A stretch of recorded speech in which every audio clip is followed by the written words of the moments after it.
Trivia muna tayo, guys.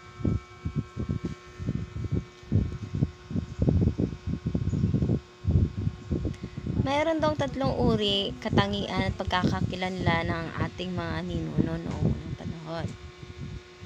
At ang 3 ito ay Ita, Indones at Malay. So, ang katangian ng isang Ita, sila yung mga kulot ang buhok, sarat ang ilong, makakapal ang labi, at pandak, may itim. Mga Indones naman, sila yung mga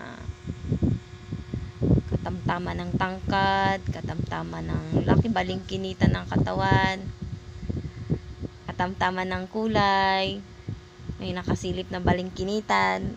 Disturb my nagbablog ako. Then ang pangatlo ay ang mga Malay. Sila yung mga perfect, mga mapuputi, matatangkad, ang gaganda. So bilang isang Pilipino, saan tayo dyan? So pag mayroong isang Pilipino na maitim, sarat ang ilong, makapal daw ang labi, pandak, literal sinasabi nila, ay negra, ay kirara, ay putot, pandak, ang panglait talaga, ganun agad. Pero tayo isang Pilipino, 'di ba?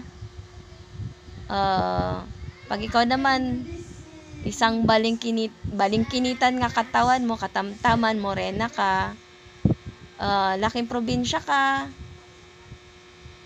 gamit mo yung mother tongue, yung lingwahe nyo, tapos bigla kang tatawagin, ay Bisaya yan, Bisaya. Bisaya ay isang Pilipino din, 'di ba?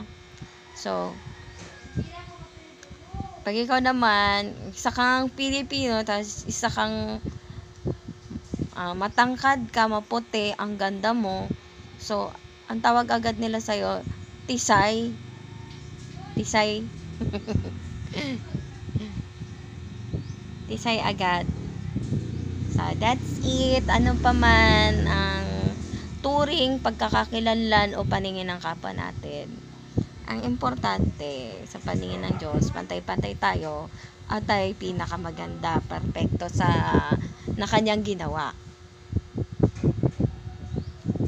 bilang isang tao. That's it. That's my trivia. So, bye!